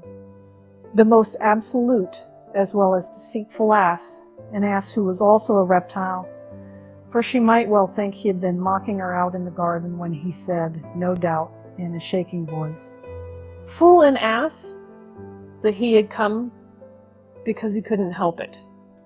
While as for what he would look like, to's woes. Lady Caroline introduced him to her, and Lady Caroline introduced him as her friend, whom she had invited into dinner. Well, God alone knew that. He therefore, as he got up, wiped his mustache for the last time before the catastrophe. But he was reckoning without Scrap. That accomplished and experienced young woman slipped into the chair Briggs was holding for her, and on Lottie's leaning across eagerly and singing before anyone else could get a word in. Just fancy, Caroline, how quickly Rose's husband has got here. Turned to him without so much as the faintest shadow of surprise on her face, and held out her hand, and smiled like a young angel, and said, "And me, late your very first evening, the daughter of the Droitwiches." Chapter 22. That evening was the evening of the full moon. The garden was an enchanted place where all the flowers seemed white. The lilies, the daphnes, the orange blossom, the white stalks, the white pinks, the white roses. You could see these as plainly as in the daytime. But the colored flowers existed only as fragrance. The three younger women sat on the low wall at the end of the top garden after dinner, Rose a little apart from the others, and watched the enormous moon moving slowly over the place where Shelley had lived his last months, just on 100 years before. The sea quivered along the path of the moon. The stars winked and trembled. The mountains were misty blue outlines, with little clusters of lights shining through from little clusters of homes. In the garden, the plants stood quite still, straight and unstirred by the smallest ruffle of air. Through the glass doors, the dining room, with its candlelit table and brilliant flowers, nasturtiums and marigolds that night, glowed like some magic cave of color. And the three men smoking round, It looked strangely animated figures seen from the silence. A huge, cool calm of outside. Smoke. Mrs. Fisher had gone to the drawing room and the fire. Scrap and Lottie, their faces upturned to the sky, said very little and in whispers. Rose said nothing. Her face, too, was upturned. She was looking at the umbrella pine, which had been smitten into something glorious, silhouetted against stars. Every now and then Scrap's eyes lingered on Rose. So did Lottie's. For Rose was lovely. Anywhere at that moment, among all the well-known beauties, she would have been lovely. Nobody could have put her in the shade, blown out her light that evening. She was too evidently shining. Lottie bent close to Scrap's ear and whispered. "Love," she whispered. Scrap nodded. "Yes," she said under her breath. She was obliged to admit it. You only had to look at Rose to know that here was love. "There's nothing like it," whispered Lottie. Scrap was silent. "It's a great thing," whispered Lottie after a pause, during which they both watched Rose's upturned face to get on with one's loving. "Perhaps you can tell me of anything else in the world that works such wonders." But Scrap couldn't tell her. And if she could have, what a night to begin arguing in. This was a night for her. She pulled herself up. Love again. It was everywhere. There was no getting away from it. She had come to this place to get away from it, and here was everybody in its different stages. Even Mrs. Fisher seemed to have been brushed by one of the many feathers of love's wing. And at dinner was different. Full of concern because Mr. Briggs wouldn't eat, and her face when she turned to him, all soft with motherliness. Scrap looked up at the pine tree motionless among stars. Beauty made you love, and love made you beautiful. She pulled her wrap closer round her with a gesture of defense, of keeping out and off. She didn't want to grow sentimental. Difficult not to hear? The marvelous night stole in through all one's chinks and brought in with it, whether one wanted them or not, enormous feelings. Feelings one couldn't manage. Great things about death and time and waste. Glorious and devastating things. Magnificent and bleak. At once rapture and terror and immense heart-grieving longing. She felt small and dreadfully alone. She felt uncovered and defenseless. Instinctively, she pulled her wrap closer. With this thing of chiffon, she tried to protect herself from the eternities. "I suppose," whispered Lottie, "Rose's husband seems to you just an ordinary, good-natured, middle-aged man." Scrap brought her gaze down from the stars and looked at Lottie a moment while she focused her mind again. "Just a rather red, rather round man," whispered Lottie. Scrap bowed her head. "He isn't," whispered Lottie. "Rose sees through all that. That's mere trimmings. She sees what we can't see because she lets him. Always love." Scrap got up and, winding herself very tightly in her wrap, moved away to her day corner and sat down there alone on the wall and looked out across the other sea, the sea where the sun had gone down, the sea with the faraway dim shadow stretching into it, which was France. Yes, love worked wonders. And Mr. Andal, she couldn't at once get used to his other name, was to Rose love itself. But it also worked inverted wonders. It didn't invariably, as she well knew, transfigure people into saints and angels. Grievously indeed did it sometimes do the opposite. She had had it in her life, applied to her to excess. If it had let her alone, if it had at least been moderate and infrequent, she might, she thought, have turned out a quite decent, generous-minded, kindly human being. And what was she? Thanks to this love Lotty talked so much about. Scrap searched for a just description. She was a spoilt, a sour, a suspicious, and a selfish spinster. The grass doors of the dining room opened, and the three men came out into the garden, Mr. Wilkins's voice flowing along in front of him. He appeared to be doing all the talking. The other two were saying nothing. Perhaps she had better go back to Lotty and Rose. It would be tiresome to be discovered and hemmed into that cul-de-sac by Mr. Briggs. Why, she got up reluctantly, for she considered it unpardonable of Mr. Briggs to force her to move about like this, to force her out of any place she wished to sit in. And she emerged from the daphne bushes feeling like some gaunt, stern figure of just resentment, and wishing that she looked as gaunt and stern as she felt. So, would she have struck repugnance into the soul of Mr. Briggs and been free of him? But she knew she didn't look like that, however hard she might try. At dinner, his hand shook when he drank, and he couldn't speak to her without flushing scarlet and then going pale. And Mrs. Fisher's eyes had sought hers with the entreaty of one who asks that her only son may not be hurt. How could a human being, thought Scrap, frowning as she issued forth from her corner, how could a man, made in God's image, behave so? And he fitted for better things, he was sure, with his youth, his attractiveness, and his brains. He had brains.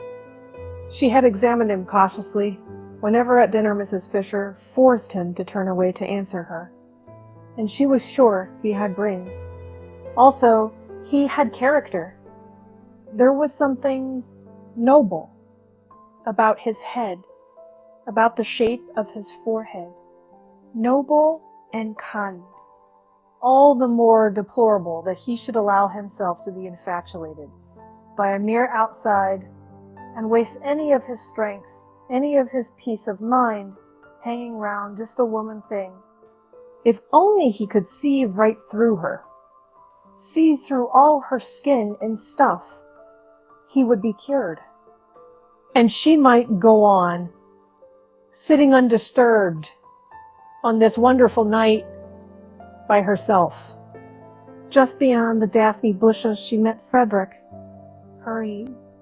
I was determined to find you first, he said, before I go to Rose. And he added quickly, I want to kiss your shoes. Do you? Said Scrap, smiling. Then I must go and put on my new ones. These aren't nearly good enough. She felt immensely well disposed towards Frederick.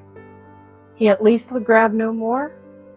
His grabbing days, so sudden and so brief, were done. Nice man, agreeable man. She now definitely liked him. Clearly he had been getting into some sort of a tangle, and she was grateful to Lotty for stopping her in time at dinner from saying something hopelessly complicating. But whatever he had been getting into, he was out of it now. His face and Rose's face had the same light in them. I shall adore you forever now, said Frederick. Scrap smiled. Shall you? She said, I adored you before because of your beauty. Now I adore you because you're not only as beautiful as a dream, but as decent as a man. Scrap laughed. Am I? She said, used. And the impetuous young woman, Frederick went on. The blessedly impetuous young woman blurted out in the nick of time that I am Rose's husband. You behaved exactly as a man would have behaved to his friend, Did I? said Scrap, her enchanting dimple very evident. It's the rarest, most precious of combinations, said Frederick, to be a woman and have the loyalty of a man. Was it? Smiled Scrap, a little wistfully. These were indeed handsome compliments. If only she were really like that. And I want to kiss your shoes. Won't this save trouble? She asked, holding out her hand. He took it and swiftly kissed it and was hurrying away again. Bless you, he said as he went. Where's your luggage? Scrap called after him. Oh, Lord, yes, said Frederick, pausing. It's at the station. I'll send for it. He disappeared through the bushes. She went indoors to give the order. And this is how it happened that Domenico, for the second time that evening, found himself journeying into Mezzago and wondering as he went. Then, having made the necessary arrangements for the perfect happiness of these two people, she came slowly out into the garden again, very much absorbed in thought. Love seemed to bring happiness to everybody but herself. It had certainly got hold of everybody there in its different varieties, except herself. Poor Mr. Briggs had been got hold of by its least dignified variety. Poor Mr. Briggs. He was a disturbing problem, and his going away next day, when she was afraid it'd solve him. When she reached the others, Mr. Arundel, she kept on forgetting that he wasn't Mr. Arundel, was already, his arm through roses going off with her, probably to the greater seclusion of the lower garden. No doubt, they had a great deal to say to each other. Something had gone wrong between them, and had suddenly been put right. San Salvatore, Lottie would say. San Salvatore working its spell of happiness. She could quite believe in its spell. Even she was happier there than she had been for ages and ages. The only person who would go empty away would be Mr. Briggs. Poor Mr. Briggs. When she came in sight of the group, he looked much too nice and boyish not to be happy. It seemed out of the picture that the owner of the place, the person to whom they owed all this, should be the only one to go away from it unblessed. Compunction seized Scrap. What very pleasant days she had spent in his house, lying in his garden, enjoying his flowers, loving his views, using his things, being comfortable, being rested, recovering, in fact. She had had the most leisured, peaceful, and thoughtful time of her life, and all really thanks to him. Oh, she knew she paid him some ridiculous small sum a week out of all proportion to the benefits she got in exchange. But what was that in the balance? And wasn't it entirely thanks to him that she had come across Lottie? Never else would she and Lottie have met. Never else would she have known her. Compunction laid its quick, warm hand on Scrap. Impulsive gratitude flooded her. She went straight up to Briggs. I owe you so much, she said, overcome by the sudden realization of all she did owe him, and ashamed of her churlishness in the afternoon and at dinner. Of course, he hadn't known she was being churlish. Of course, her disagreeable inside was camouflaged as usual by the chance arrangement of her outside. But she knew it. She was churlish. She had been churlish to everybody for years. Any penetrating eye, thought Scrap, any really penetrating eye would see her for what she was. A spoilt, a sour, a suspicious, and a self. I owe you so much, therefore said Scrap earnestly, walking straight up to Briggs, humbled by these thoughts. He looked at her in wonder. You owe me? He said, but it's I, who he stammered, to see her there in his garden. Nothing in it, no white flower, was whiter, more exquisite. Please, said Scrap, still more earnestly, won't you clear your mind of everything except just truth? You don't owe me anything. How should you? I don't owe you anything, echoed Briggs. Why, I owe you my first sight of, oh, for goodness sake, said Scrap, entreatingly, do please be ordinary. Don't be humble. Why should you be humble? It's ridiculous of you to be humble. You're worth 50 as me. Unwise, thought Mr. Wilkins, who was standing there too, while Lotty sat on the wall. He was surprised, he was concerned, he was shocked that Lady Caroline should thus encourage Briggs. Unwise, very thought Mr. Wilkins, shaking his head. Briggs's condition was so bad already that the only course to take with him was to repel him utterly, Mr. Wilkins considered. No half measures were the least use with Briggs, and kindliness and familiar talk would only be misunderstood by the unhappy youth. The better of the Joy Witches could not really, it was impossible to suppose it, desire to encourage him.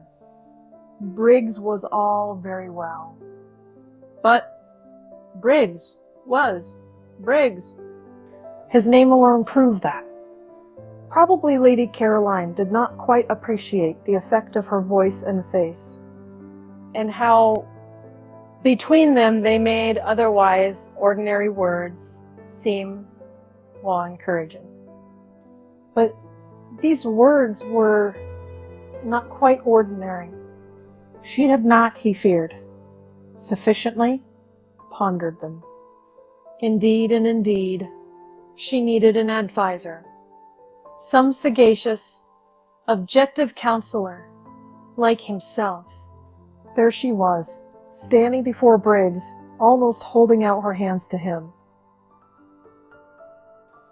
Briggs, of course, ought to be thanked, for they were having a most delightful holiday in his house, but not thanked to excess, and not by Lady Caroline alone.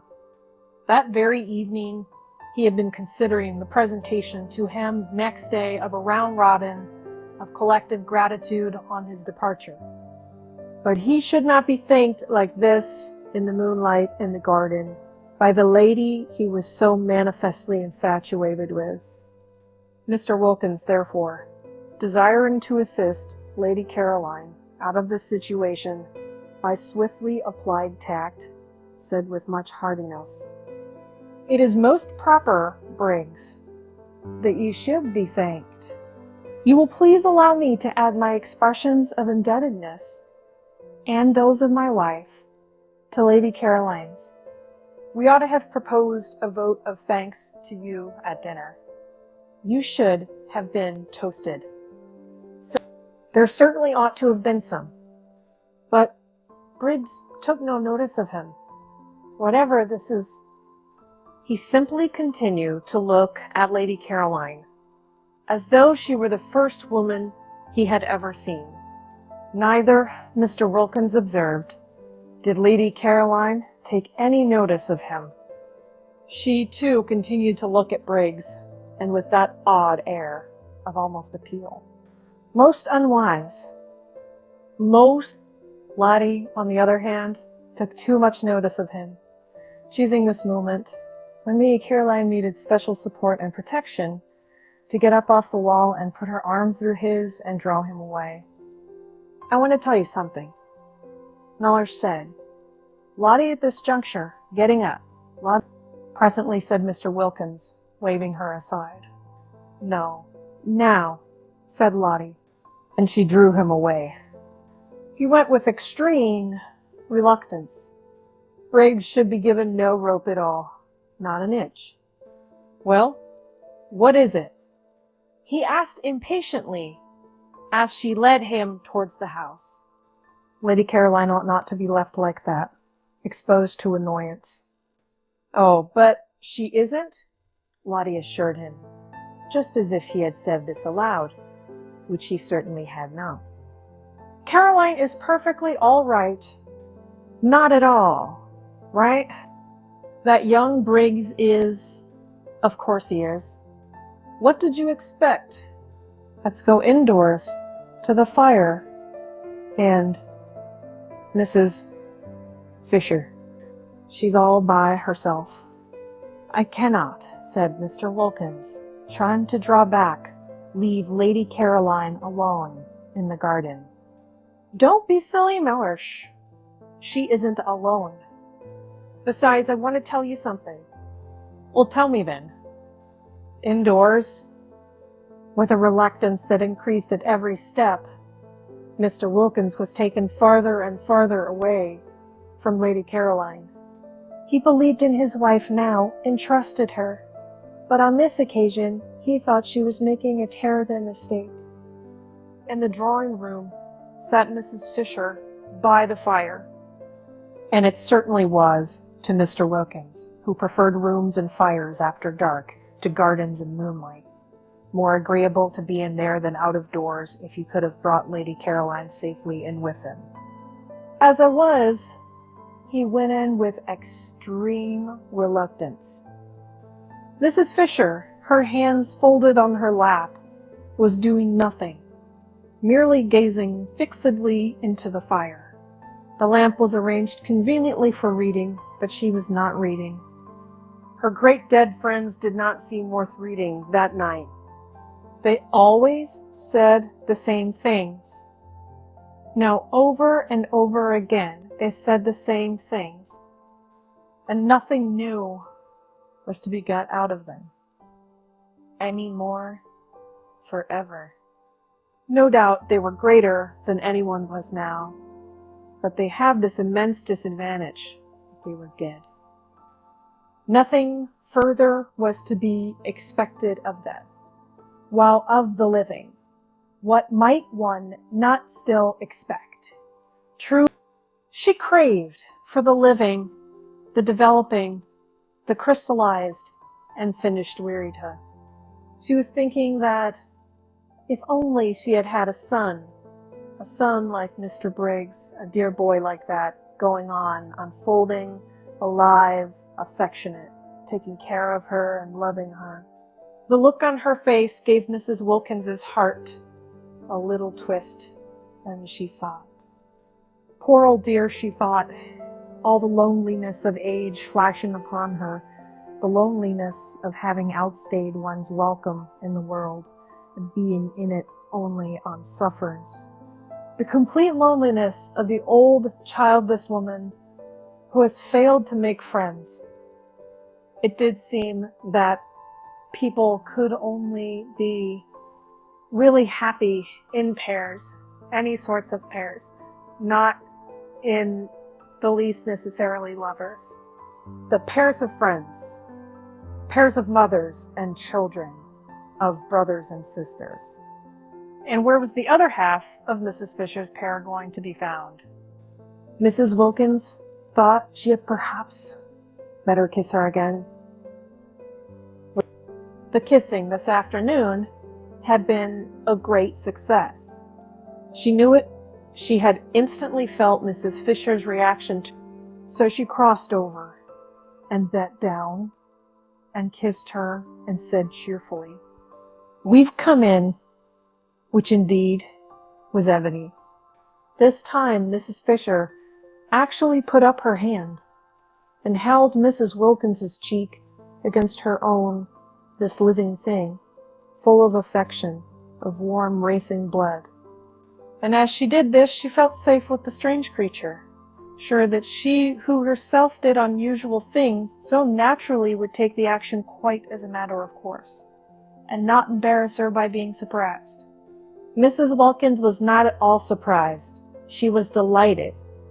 I believe I'm the other half of her pair. Flashed into her mind. I believe it's me, positively me, going to be fast friends with Mrs. Fisher. Her face, when she lifted her head, was full of laughter. Too extraordinary. The developments produced by San Salvatore. She and Mrs. Fisher. But she saw them being fast friends. Or the others. Ask Mrs. Fisher. Thank you, dear, she added, as Mrs. Wilkins put a footstool under her feet. A footstool obviously needed, Mrs. Fisher's legs being short. I see myself throughout the years, thought Mrs. Wilkins, her eyes dancing, bringing footstools to Mrs. Fisher. The roses, she said, straightening herself, have gone into the lower garden. I think lovemaking. The roses. The Fredericks, then, if you like. They're completely merged and indistinguishable. Why not say the Arbuthnot, my dear? Said Mr. Wilkins. Very well, Mellersh, the Arbuthnot. And the Carolines. Both Mr. Wilkins and Mrs. Fisher started. Mr. Wilkins, usually in such complete control of himself, started even more than Mrs. Fisher, and for the first time since his arrival, felt angry with his wife. Really, he began indignantly. Very well, Mellersh said. The Briggses, then. The Briggses, cried Mr. Wilkins, now very angry indeed. For the implication was to him a most outrageous insult to the entire race of Desters, dead Desters, living Desters, and Dester still harmless because they were yet unborn. Really, I'm sorry, Mellersh, said Mrs. Wilkins, pretending meekness. If you don't like it, like it. You've taken leave of your senses. Why? They've never set eyes on each other before. Today. That's true. But that's why they're able now to go ahead. Go ahead. Mr. Wilkins could only echo the outrageous words. I'm sorry, Mellersh, said Mrs. Wilkins again, if you don't like it, but her gray eyes shone, and her face rippled with the light and conviction that had so much surprised Rose the first time they met. It's useless minding, she said. I shouldn't struggle if I were you, because she sobbed and looked first at one alarm-sound face and then at the other, and laughter, as well as light, flickered and danced over her. And see them being the Briggses, finished Mrs. Wilkins. That last week, the syringa came out at San Salvatore, and all the acacias flowered. No one had noticed how many acacias there were, till one day the garden was full of a new scent, and there were the delicate trees, the lovely successors to the wisteria, hung all over among their trembling leaves with blossom. To lie under an acacia tree that last week and look up through the branches at its frail leaves and white flowers quivering against the blue of the sky, while the least movement of the air shook down their scent, was a great happiness. Indeed, the whole garden dressed itself gradually towards the end in white, and grew more and more scented. There were the lilies, as vigorous as ever, and the white stalks and white pinks, and white banksia roses, and the syringa and the jessamine, and at last the crowning fragrance of the acacias. When on the 1st of May, everybody went away. Even after they had got to the bottom of the hill and passed through the iron gates out into the village, they still could smell the acacias.